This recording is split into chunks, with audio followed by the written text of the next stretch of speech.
উত্তমদা ছিলেন বাংলা ফিল্ম ইন্ডাস্ট্রির সম্রাট। কোথায় কি হচ্ছে সব খবর রাখতেন। অনেক কিছু হতো তার অঙ্গুলি হেলনে। স্মৃতিচারণায় আরতি মুখার্জি। উত্তমদার সঙ্গে পরিচয় নিশ্চিতে ছবির দৌলতে। রবীন্দ্রনাথ ঠাকুরের গল্প অবলম্বনে তৈরি হওয়া ওই ছবির নায়ক ছিলেন উত্তম কুমার, নায়িকা সুপ্রিয়া চৌধুরী ও নন্দিতা বসু। ছবিতে দুটো রবীন্দ্রসঙ্গীত ছিল, যখন এসেছিলে অন্ধকারে, চাঁদ ওঠেনি সিন্ধু পারে এবং আজি ঝড়ের রাতে তোমার অভিসার। যেহেতু জজদার ছাত্রী ছিলাম, সুধীনদা দুটো গান আমাকে দিয়ে গাইয়েছিলেন। ছবিতে গান থাকলে উত্তমদা রেকর্ডিংয়ে চলে আসতেন। নিজে ভালো গান জানতেন। কাল তুমি আলিয়া ছবির সঙ্গীত পরিচালকও ছিলেন। ছবির প্রয়োজনে কোন গান কেমনভাবে গাইলে ভালো হবে সেটা উত্তমদার মতো খুব কম জন বুঝতেন। তাই সঙ্গীত পরিচালকরাও তার মতামত নিতেন। এমনও হয়েছে নায়িকার গলায় গান, তবু উত্তমদার নির্দেশ দিচ্ছেন কেমন করে সেই গান গাওয়া উচিত। নিশীথের গান রেকর্ডিংয়েও তিনি হাজির ছিলেন। আমি তখন খুব ছোট, অল্প অল্প নাম হচ্ছে।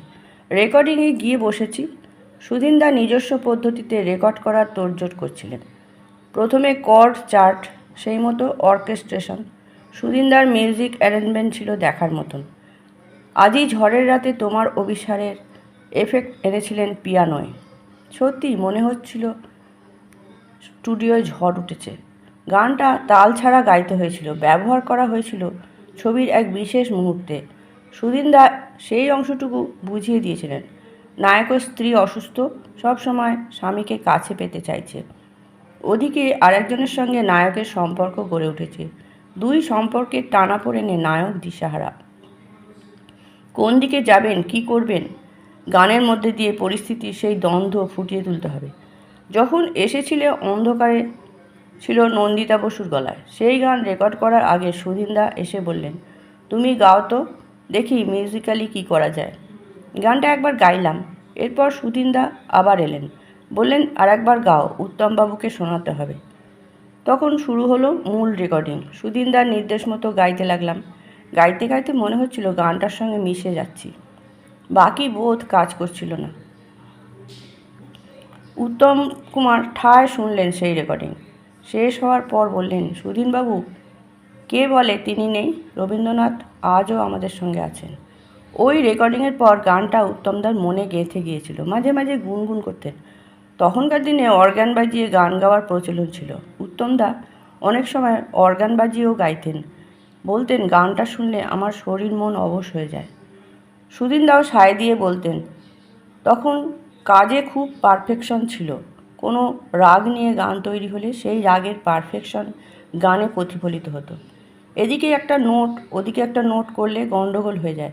তাছাড়া অ্যারেঞ্জমেন্টও সেই মতো করেছি। নিশীথে ছবির ওই দুটো গানের সূত্রে উত্তমদার চোখে পড়ে গিয়েছিলাম। প্রতি বছর কোজাগরী লক্ষ্মী পুজোয় তাঁর বাড়িতে বিরাট করে পুজো হতো। সেই উপলক্ষে অনুষ্ঠান করতেন। নিশীথের রেকর্ডিংয়ের বছরে উত্তমদা ফোন করলেন সুধীনদাকে। বললেন, ওই ছোট্ট মেয়েটা আপনার। সুধীনদা বললেন, কে, আরতি? উনি বললেন, হ্যাঁ আরতি, ওকে নিয়ে আসুন, প্রোগ্রামে গাইবে। সুধীনদা একবারও বলেননি আরতির নাম দিতে হবে। আমাদের বাড়িতেও আলাদা করে কিছু জানাননি, শুধু বলেছিলেন উত্তমবাবু ডেকেছেন, গাইতে হবে। মা তৎক্ষণাৎ সায় দিয়ে বলেছিলেন, হ্যাঁ যাক, গানই তো গাইবে। সুধীনদার সঙ্গে যখন গিরিশ মুখার্জি রোডের বাড়িতে ঢুকলাম, তখন উত্তম কুমার নিজে এগিয়ে এলেন। প্রথমে আমাকে দেখতে পাননি। সুধীনদাকে জিজ্ঞেস করলেন, মেয়েটা এসেছে? সুধীনদা ইশারায় আমাকে দেখালেন। উত্তমদা বললেন, ওকে স্টেজে তুলে দিন, সবাইকে বলে রেখেছি, দেখবে একটা ছোট্ট মেয়ে কী সুন্দর গাইছে। লক্ষ্মী পুজোর অনুষ্ঠানে সুধীনদা হারমোনিয়াম বাজালেন, আমি গাইলাম, সঙ্গে শুধু তবলা। নিশীথের পর হলো দেয়া নেয়া। ওখানে আমার গাওয়া মাধবী মধুপে হলো মিতালি সুপারহিট। উত্তমদাও বলেছিলেন, আহা, ওইটুকু মেয়ে কেমন গেয়ে গেল। পরপর দুটো ছবির গান পছন্দ হওয়ায় বহু ছবির গান তৈরির সময় উত্তমদা বলতেন, ওই মেয়েটাকে ডাকো। শঙ্খবেলার গান তৈরির সময়ও যখন ঝড়ো ঝড়ো মুখরো বাদরও দিনে গাওয়ার কথা হলো, তখন উত্তমদা প্রথম বলেছিলেন, ওকে দিয়ে গাওয়ান। উত্তমদা ছিলেন বাংলা ফিল্ম ইন্ডাস্ট্রির সম্রাট। কোথায় কি হচ্ছে সব খবর রাখতেন। অনেক কিছু হতো তার অঙ্গুলি হেলনে। তাই বলে উত্তমদার কোনো অহংকার কিংবা ঔদ্ধত্য ছিল না। বড় দাদার মতো ভালোবাসতেন, শাসনও করতেন। সব দিকে তার নজর ছিল। হয়তো মেকআপ রুমে বসে আছেন, তবু লোক মারফত খবর পেয়ে যেতেন কোন ছবিতে কী গান হচ্ছে, কে গাইছে। হয়তো কেউ এসে বলল, দাদা অমুক ছবির রেকর্ডিং হচ্ছে, নতুন মেয়েটা গাইছে। উনি জানতে চাইতেন কে, আরতি? সেই লোক হয়তো বলল হ্যাঁ। উত্তমদা বললেন, ফাইনাল রেকর্ডিংয়ের সময় আমাকে খবর দিবি, আমি মেকআপ রুমেই আছি। নির্দিষ্ট সময়ে ঠিক চলে আসতেন। গান শুনে কিছু কিছু টিপস দিতেন। সুধীনবাবু ওই জায়গাটা অমুকভাবে করতে বলুন। সুধীনদা মেনে নিতেন। ছবিতে গান কেমন করে ব্যবহার করা হবে সেটা সঙ্গীত পরিচালকের চেয়ে উত্তমদা ঢের ভালো বুঝতেন। তাঁর দেওয়া টিপস গানগুলোকেও অন্য উচ্চতায় নিয়ে যেত। এখনও গানগুলো ইউটিউবে বাজছে, লক্ষ লক্ষ শ্রোতা শুনছেন। সেখানে আমার, সঙ্গীত পরিচালক, গীতিকার সবার নাম রয়েছে। শুধু উত্তমদা যে রেকর্ডিং রুমে ঢুকে মোক্ষম সাজেশন দিতেন তার উল্লেখ নেই। কী করে থাকবে? উত্তমদা কোনো দিন ওই ধরনের কাজকে আমল দিতেন না, কখনো কোথাও বলতেন না ওই জায়গাটা তো আমিই করতে বললাম। অথচ ছবির কত গানকে যে উত্তমদা নিঃশব্দে আরও ভালো করে তুলতেন সেই ইতিহাস লেখা হলো না। তাঁর অভিনয়, ব্যক্তিগত জীবন, পরিচালনা, দান ধ্যান কত কিছু নিয়ে লেখা হয়েছে, হচ্ছেও, কিন্তু এই দিকের বেশিটাই অনালোচিত। শুধু নায়ক হলে এটা সম্ভব হতো না। উত্তমদার মিউজিক্যাল সেন্স ছিল অসম্ভব ভালো। এমনি এমনি সুধীন দাশগুপ্ত কিংবা নচিকেতা ঘোষ কি তার কথা মেনে নিতেন? হেমন্তদার সঙ্গে তো আলাদা বোঝাপড়া ছিল, তাই হেমন্তদা যখন উত্তমদার জন্য গাইতেন মনেই হতো না আলাদা কেউ গাইছেন।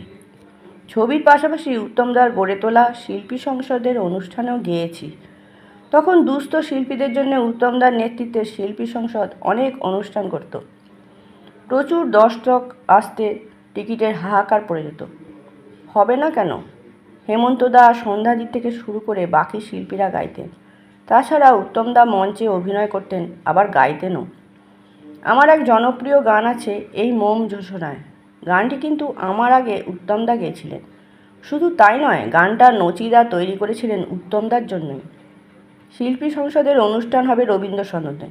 সেখানে উত্তমদা অভিনয় এবং গান করবেন। দৃশ্যটা ভাবা হয়েছিল মঞ্চে জ্যোৎস্না ফুটিয়ে তোলা হবে। সেখানে উত্তমদা বেনুদি এসে দাঁড়াবেন। বেনুদি রোমান্টিক গলায় বলবেন, এসো না গল্প করি। তখন একপাশে বসে উত্তমদা গানটা গাইবেন। হই হই রই রই ব্যাপার। অনুষ্ঠান শুরুর আগে হেমন্তদা মঞ্চ পরীক্ষা করতে গিয়ে বললেন, জ্যোৎস্না বোঝা যাচ্ছে না, এটা ঠিক করো, জ্যোৎস্না করো, জ্যোৎস্না করো। তখন তো প্রযুক্তি এত উন্নত হয়নি, আমরাও দেখে ভাবছি তাই তো, জ্যোৎস্না কোথায়? উত্তমদা এসে বললেন, দাঁড়াও দাঁড়াও, লেট মি চেক। এই টেকনিশিয়ান কে আছো, ডাকো, জ্যোৎস্না রাত চাই। শেষে অনেক কসরত করে জ্যোৎস্না করা হলো। অনুষ্ঠানের বিশেষ অংশে বেনুদি আর উত্তমদা এলেন। বেনুদির সংলাপ বলার পর উত্তমদা লাজুক লাজুক গলায় গাইলেন, এই মোম যোজনায়। দর্শকেরা এমন কিছু আগে কখনো দেখেননি। তেমন ভাবনা, তেমনি অভিনয় এবং গান। রবীন্দ্র সদনের মঞ্চ যেন হয়ে উঠেছিল ছবির দৃশ্য, সেই মোহময় জগৎ। অভিভূত দর্শকদের হাততালিতে হল ফেটে পড়েছিল। উত্তমদার নিজেরও গানটা ভারী পছন্দ হয়েছিল। অনুষ্ঠানের পর রাধুদাকে বলেছিলেন, এই রাধাকান্ত, আমি গানটা গাইব, তুই আমার সঙ্গে বাজাবি। সত্যিই তাই করলেন। হারমোনিয়াম বাজিয়ে তিনি মোম যোজনা রেকর্ড করলেন এবং HMV স্টুডিওয়ে। সঙ্গে বাজালেন রাধুদা। উত্তমদার বাড়িতে গানের আসর বসত, সেখানেও তিনি এই গান খুব গাইতেন। এদিকে মঞ্চে উত্তমদার গলায় শুনে আমি গানটার প্রেমে পড়ে গিয়েছিলাম। কি দুর্দান্ত! নচিদার কাছে গিয়ে করুণ গলায় বললাম, আমি ওই গানটা গাইতে চাই। নচিদা বুঝেছিলেন আমার মনোভাব। চুপি চুপি বললেন, দাঁড়া দেখছি, এখনই কাউকে কিছু বলিস না। স্বয়ং উত্তম কুমার ওই গান নিয়ে মেতে। নচিদার পক্ষে তক্ষুনি আমাকে দেওয়া সম্ভব ছিল না। HMV থেকে রেকর্ড বেরোনোর পর হাল ছেড়ে বললাম, নচিদা আমার আর হবে না। স্বয়ং উত্তম কুমার ওই গান নিয়ে মেতে। নচিদা তবু বললেন, হবে হবে। এমন সময় ফরিয়াদ ছবি হলো। নচিদা সঙ্গীত পরিচালক। বেশিরভাগ গান আশাজির, একটা শুধু আমার ছিল। আশাজির গলায় অদ্ভুত সেক্স অ্যাপিল ছিল, সেটা উনি কাজে লাগিয়েছিলেন। ওই সময় একদিন বললেন, মোম যোজনার সুরে ভাবছি আশাকে দিয়ে এই ছবির একটা গান গাওয়াবো। সেটা শুনে আরও দমে গেলাম। বলেই ফেললাম, তাহলে আর আমার ওই গান গাওয়া হবে না। নচিদা হেসে বললেন, হবে হবে। মুম্বাইয়ে গিয়ে আশাজিকে তিনি গাওয়ালেন, আজ দুজনে মন্দ হলে মন্দ কি, ঠিক মোম জোছনার সুরে। আমি তবু হাল ছাড়িনি, সুযোগ পেলেই ঘ্যান ঘ্যান করতাম। গানটা আমার খুব ভালো লাগে, আপনি আমাকে দিলেন না। নচিদা ধমকে বলতেন, চুপ, কারো সামনে আবার এই কথা বলিস না যেন। কিছুদিন বাদে বিনা মেঘে বজ্রপাত, নচিকেতা ঘোষ মারা গেলেন। সেই মৃত্যু এতই আকস্মিক ছিল, আমরা স্তব্ধ হয়ে গিয়েছিলাম। আমি তখন মুম্বাই কলকাতা করছি। নচিদার মৃত্যু জোর ধাক্কা দিয়েছিল। আমাকে হাতে ধরে কত তালিম দিয়েছিলেন, কত কিছু শিখিয়েছিলেন। নচিদার মৃত্যু সংবাদ পেয়েছিলাম মুম্বাইয়ে। কিছুক্ষণ কথা বলতে পারিনি, ভেতরটা কেমন ফাঁকা হয়ে গিয়েছিল। সেই মৃত্যু শোক কাটিয়ে ওঠার পর টের পেলাম মোম জোছনা আর পাওয়া যাবে না। উত্তমদার রেকর্ডিং করা গান আলাদা করে রেকর্ডিং করার উপায় নেই। কিছু করার হলে করতে পারতেন একমাত্র নচিদা। সেই সম্ভাবনাও নিভে গেল। নচিদা অবশ্য বলে গিয়েছিলেন, তোরই এটা হবে। সেই কথা মাথায় রেখে একদিন দুরু দুরু বুকে গেলাম HMV দপ্তরে। বললাম, একটা গান আছে, সেটা কি রেকর্ড করা যায়? গানটা হিট হবে। হিট শুনে তারা নড়ে চড়ে বসলেন। খোদ ম্যানেজিং ডিরেক্টর জানতে চাইলেন, কী গান বলুন তো। মোম জোছনার কথা তুললাম। উত্তমদার নিয়মমাফিক রেকর্ডিং করেননি, হারমোনিয়াম বাজিয়ে গিয়েছিলেন, সঙ্গে ছিল রাধুদার তবলা।